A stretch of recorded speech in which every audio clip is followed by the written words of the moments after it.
Chapter 5. There's an opening over here, Xander says, stopping at a game table in the middle of the room. Apparently, the other youth in our borough feel the same way we do about this Saturday's recreation options, because the game center is crowded with people, including most of our friends. Do you want to go in, Kasha? No thanks, I say. I'll watch this round. What about you? He asks Em, my best girlfriend. You go ahead, she tells him, and then we both laugh as he grins and spins around to give his scan card to the official monitoring the game. Xander's always been this way about the games, completely alive and with energy and anticipation. I remember playing with him when we were little, how we both played hard and didn't let the other win.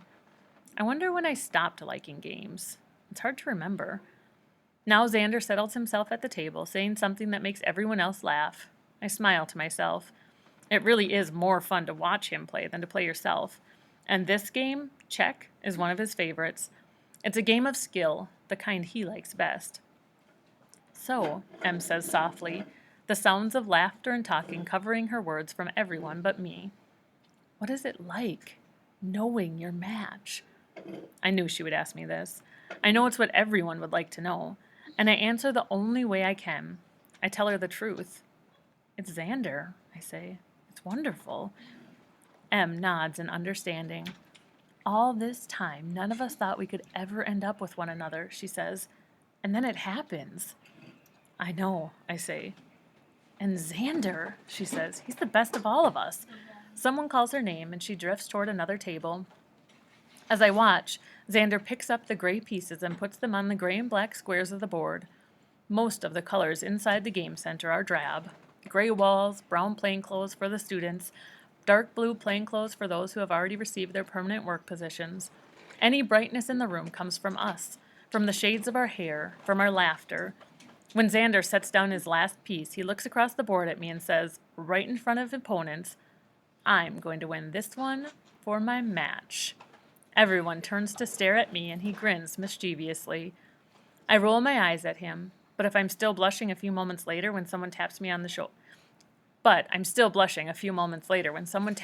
shoulder. I turn around. An official waits behind me. Cash a raise? She says. She asks. Yes, I answer, glancing over at Xander. He's engrossed in making his move and doesn't see what's happening. Could you come outside with me for a moment? It won't take long, and it's nothing to worry about. Merely procedural. Does the official know what happened when I tried to view the microcard? Of course, I say, because there's no other answer when an official asks you for something. I look back at my friends. Their eyes are on the game in front of them and the players moving the pieces. No one notices when I leave, not even Xander. The crowd swallows me up, and I follow the official's white uniform out of the room. What did we just learn about their clothes? Plain. Their plain clothes is what they're called. What did they say about colors? Their hair is the only colors they see. Why?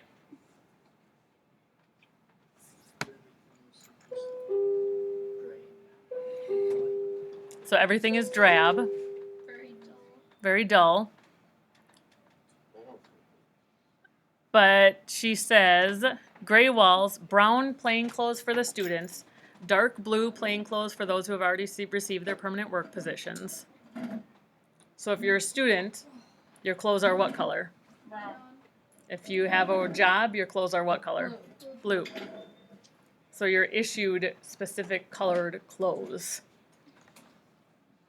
And you always have to wear the same thing every day. Would you like that? No.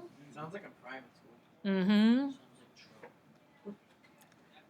Let me reassure you that you have nothing to worry about, the official tells me, smiling. Her voice sounds kind. She leads me to a small green space outside the center. Even though being with an official adds to my nervousness, the open air feels good after the crowd inside. We walk across the neatly cut grass toward a metal bench that sits directly underneath the street lamp. There's not another person in sight. You don't have to tell me what happened, the official says. I know. The face on the microcard wasn't the right one, was it? She is kind. She didn't make me say the words. I nod. You must be very worried. Have you told anyone what happened? No, I say. She gestures for me to sit down on the bench, and so I do. Excellent. Let me set your mind at ease. She looks directly into my eyes. Kasia, absolutely nothing has changed. You are still matched with Xander Caro. Thank you, I say, and I'm so grateful that saying it once isn't enough. Thank you. The confusion leaves me and I'm finally can relax. I sigh and she laughs. And may I congratulate you on your match. It's caused quite a stir. People are talking about it all over the province, perhaps even all through the society. It hasn't happened in many years. She pauses briefly and then continues. I don't suppose you brought your microcard with you tonight? Actually, I did. I pull it out of my pocket. I was worried. I didn't want anyone else to see. She holds out her hand, and I drop the microcard into her outstretched palm. Perfect. I'll take care of this. She places it inside her small official's case. I catch a glimpse of her tablet container, and notice that it's larger than the standard issue. She sees my glance. Higher-level officials carry extra, she says, in case of an emergency. I nod, and she continues. But that's not something you need to worry about. Now this is for you. She takes another microcard from a side pocket inside the case. I've checked it myself. Everything is in order. Thank you. Neither of us says anything for a few moments after I slip the new microcard into my pocket. At first, I look around at the grass and the metal benches and the small concrete fountain in the center of the green space, which sends up a silvery wet showers of water every few seconds. Then I peek over at the woman next to me, trying to catch a glimpse of the insignia on her shirt pocket. I know she is an official because she wears white clothing, but I am not sure which department of society she represents. I'm part of the matching department, authorized to deal with information malfunctions, the official says, noticing my glance. Fortunately, we don't have much work to do. Since the matching is so important to the society, it's very well regulated. Her words remind me of a paragraph in the official matching material. The goal of matching is twofold: to provide the healthiest possible future citizens for our society, and to provide the best chances for interested citizens to experience successful family life. It is of the utmost importance to the society that the matches be as optimal as possible. I've never heard of a mistake like this before. I'm afraid it does happen now and then. Not often. She's silent for a moment, and then she asks the question that I do not want to hear. Did you recognize the other person whose face you saw? Suddenly and irrationally, I am tempted to lie. I want to say that I have no idea, that I have never seen the face before. I look over at the fountain again, and as I watch the rise and fall of the water, I know that my pause gives me away. So I answer, yes. Can you tell me his name? She already knows this, of course, so there's nothing to do but tell the truth. Yes, Kai Markham. That's what was so strange about the whole thing. The odds of a mistake being made and the mistake being someone else I know are virtually non-existent, she agrees. That's true. It makes us wonder if the error was intentional, some kind of joke. If we find the person, we will punish them severely. It was a cruel thing to do, not only because it was upsetting and confusing for you, but also because of Kai. Does he know? No, he has no idea. The reason I said it was cruel to use him as part of the prank is because of what he is. What he is? Kai Markham moved to our burrow back when we were 10. He's good-looking and quiet. He's very still. He is not a troublemaker. I don't see him as much as I once did. Last year, he received his work position early, and he no longer goes to second school with the rest of the youth in our burrow. The official nods and leans a little closer, even though there's no one around to hear us. The light from the street lamp shines down, hot, and I shift a little. This is confidential information, but Kai Markham could never be your match. He will never be anyone's match. He's chosen to be a single, then. I'm not sure why this information is confidential. Lots of people in our school have chosen to be single. There's even a paragraph about it in the official matching material.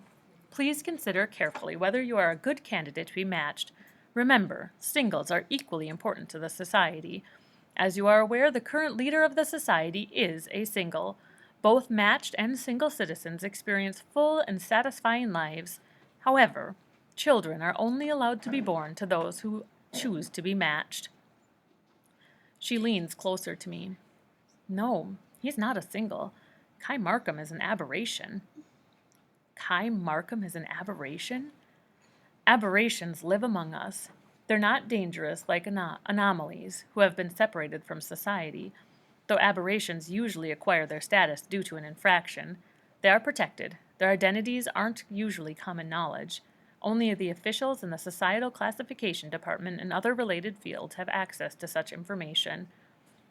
I don't ask my question out loud, but she knows what I'm thinking. I'm afraid so.